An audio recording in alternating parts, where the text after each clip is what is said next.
जो इस देश में जुल्म जाति का शिकार होते रहे, वो जातियां जिनको स्वाभिमान सम्मान के साथ जिया लाया 26 जनवरी 1950 को, अभी 100 साल भी नहीं बीते हैं, जो विरोधी ताकत है उन्होंने संविधान को खत्म करने के लिए अपना पूरा जोर लगा लिया और वो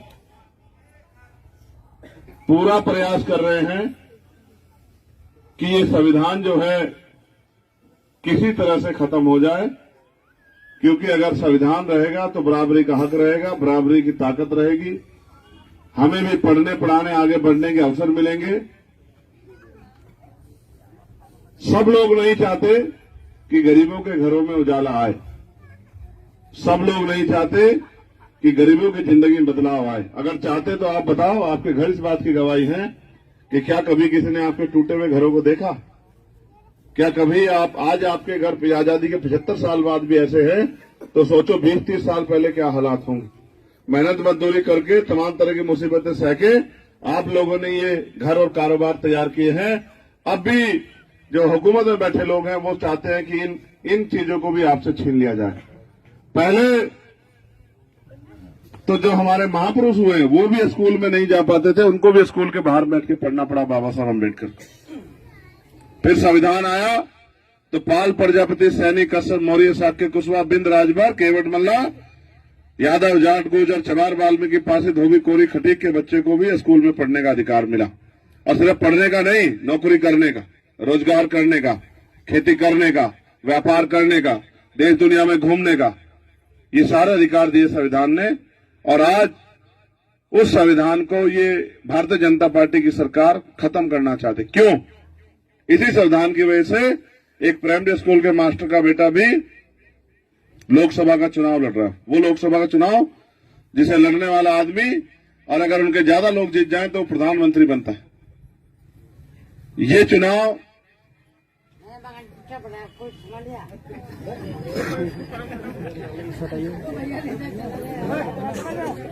चुप रहो बच्चों, वो तो नशे में, आप लोग थोड़ा नशे में। वो भी भैया के लिए आया।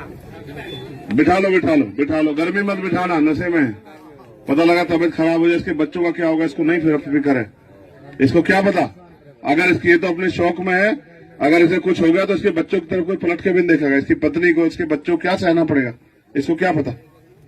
अगर ये इतना समझदार होता तो फिर इसको ये इस तरह के ऐप थोड़ा ही करता। खैर छोड़ो, मैं बस आपको ये बता रहा था कि जब देश मुल्क आजाद हुआ तो बहुत कुछ बंटवारे नहीं हुए।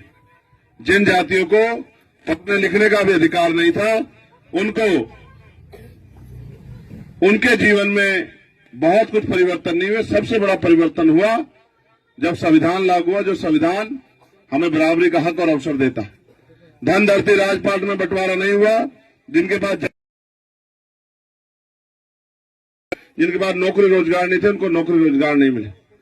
धीरे धीरे हम लोग पढ़ने लिखने लगे और आगे बढ़ने लगे, और आज ये हालत है कि हम पे भी टूटे फूटे मकान बन पाए। लेकिन क्या ये टूटे फूटे मकान ही हमारी जिंदगी का असली सच है?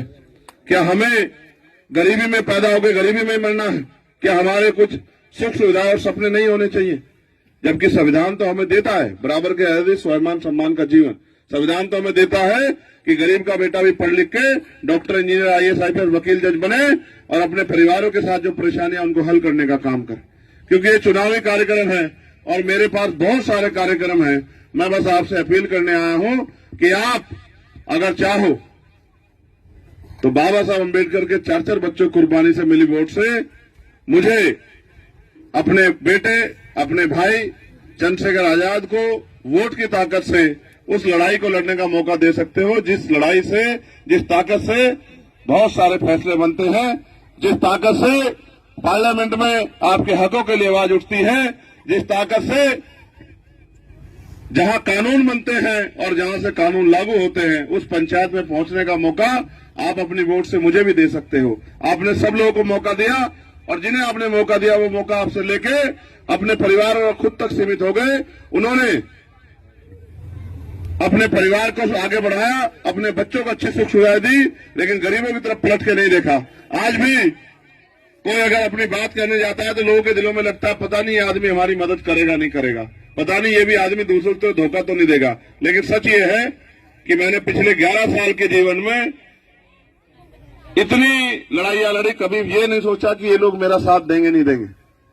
जब किसी को मेरी जरूरत हुई मैं भाग दौड़ के उनके पास पहुंचा उनकी मदद करने के लिए। लेकिन आज मैं आपसे अपने भाइयों के, अपने आने वाली नस्लों के और देश में जो जुल्म जाती हो रही है उसको रोकने के लिए आपसे मदद मांगने आया कि आप इस लड़ाई मेरी मदद कराओ, जिससे कि हम बाबा साहब अम्बेडकर और माननीय काशीराम साहब का अधूरा सपना पूरा कर सके और जो अधिकार हमारे छीन रखे हैं उन अधिकारों को हम छीन कर ले सके। क्योंकि मांगने से भीख मिलती है, अधिकार छीनने पड़ते हैं और जो अधिकार छीन लिए हैं उनको छीन कर ही वापस लेना पड़ेगा। छीन वही सकता है जिसमें ताकत हो, और लोकतंत्र में ताकत वोट में है। आप जिसको वोट दोगे वही ताकतवर हो जाएगा, चाहे वो 20 किलो का आदमी हो या 100 किलो का आदमी। मैं आपसे मदद मांग रहा हूं, बताओ आप मेरी मदद करोगे नहीं करोगे? दोनों हाथ उठा के बताओ जो लोग मदद करेंगे। एक क्यों उठाया था? अच्छा बताओ, मदद करने के लिए हमारा निशान क्या है बताओ? इनको बताने दो, माओ बहनों को, इनको समझाना जरूरी है। बताओ क्या है हमारा निशान? कम आवाज आ रही है, जोर से बताओ। केतले, ये मेरा निशान है या आपका निशान है? तो फिर इसको वोट कौन देगा? ऐसा तो नहीं कि सोचो भाई ये तो दे रहे हैं, मैं जरा घूम जाऊं, आज छुट्टी बना लूं, आज काम पे चला जाऊं, ऐसा तो नहीं करोगे। एक एक वोट कीमती है।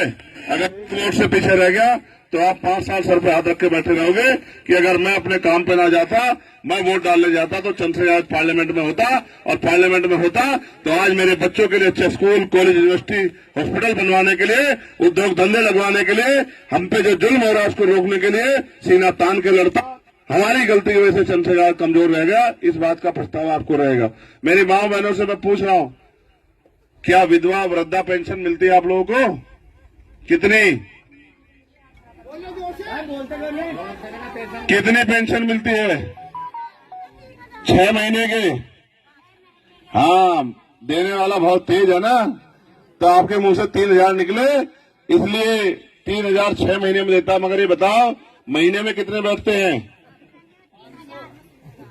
महीने में कितने बैठते हैं? महीने में 500 रुपए। कितने बैठते हैं महीने में?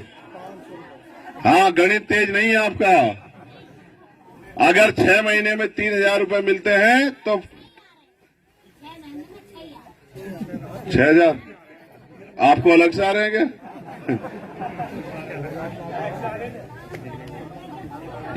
सुनो, 3,000 रुपए आते हैं 6 महीने में, ठीक है। और मैं कह रहा हूं, ये बताओ पंचायत घर भी बनेगा, बारात घर भी बनेगा, अस्पताल भी बनेंगे, मगर मुझे बताओ 1,000 रुपए में 1 महीने घर चल जाता है? और मोदी जी पैसे कहां से ला रहे हैं? घर से ला रहे हैं क्या अपने? क्या अपनी जेब से ला रहे हैं क्या? आप ही के तो टैक्स का पैसा है। जब 350 का सिलेंडर 1150 रुपए का देते हैं, 800 रुपए की जेब काटते हैं, वो किसकी कटती है? जब 150 रुपए का बिजली का बिल 600-700 रुपए का आता है, ये 500 रुपए की जेब कटती है, किसकी कटती है?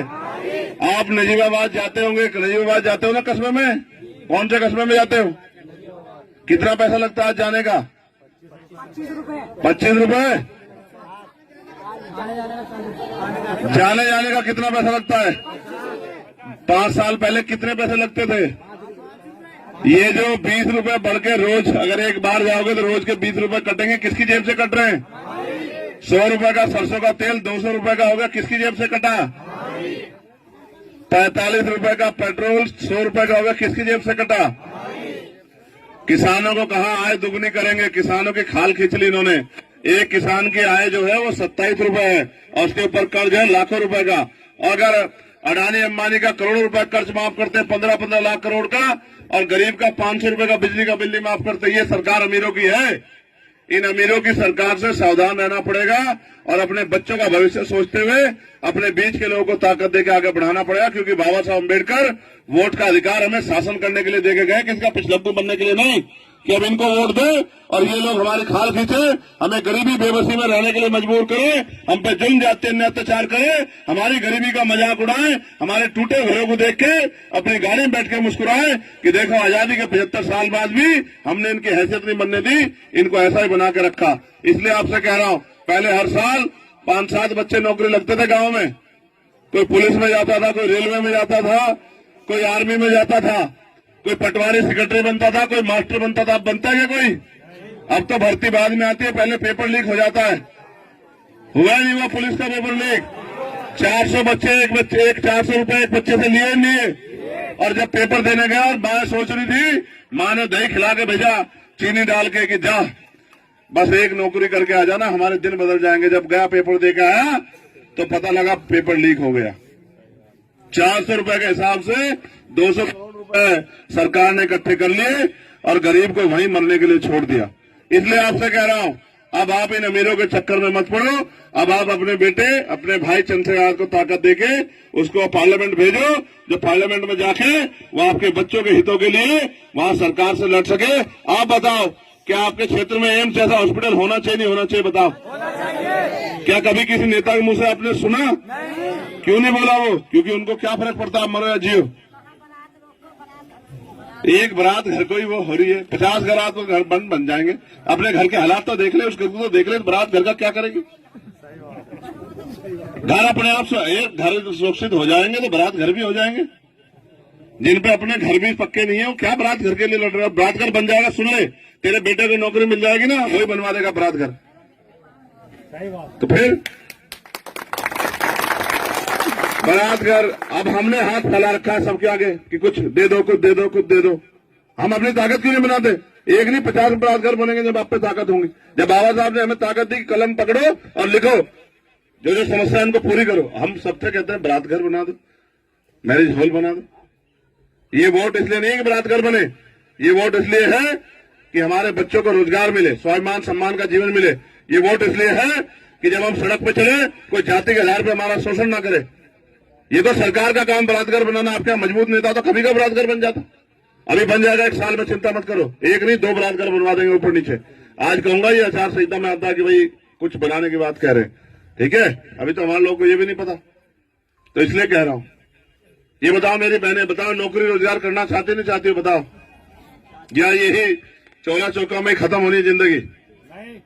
तो फिर पढ़ो, और वो दिन दूर नहीं जब हमारी मेहनत, भीम आर्मी आजाद समाज पार्टी के नौजवान भाइयों का संघर्ष आगे बढ़ेगा और वोट की ताकत से हम लोग यहाँ राज में आएंगे। और जब राज में आएंगे तो अपनी बहनों को रोजगार देंगे। ये नहीं कहा मेरी इसने मां ने कि भाई ये दहेज प्रथा खिलाफ बोलो, ये जो गरीब लोगों की बेटियों से भी दहेज दिया जाता है ये बंद करवाओ। ये तो नहीं कहते, ये तो नहीं कहते शराब बंद करवा दो। ये हमारे लोग जो हैं धक्के खाते फिर शराब पी के, इनको ये परेशानी जो इनकी जिंदगी में खत्म हो जाए, ये तो नहीं कहते। सब ठीक करवा देंगे, जिस चीज से समाज को परेशानी होगी सब ठीक करा देंगे। लेकिन एकजुट रहो और सबसे पहले आप ताकत तो दो, तभी तो बनेगा बारात घर। क्यों भाई? अभी तो ताकत है नहीं, वरना आज ही बनवा देता। तो जब ताकत दोगे तभी तो बनेगा, नहीं बनेगा? हाँ, तो बहुत बहुत धन्यवाद। और मैं अब प्रधान जी से कहूंगा कि बहुत मेहनत कर रहे हो, कई कई गांव जाते हैं, आप भी जाया करो कई कई गांव आसपास के।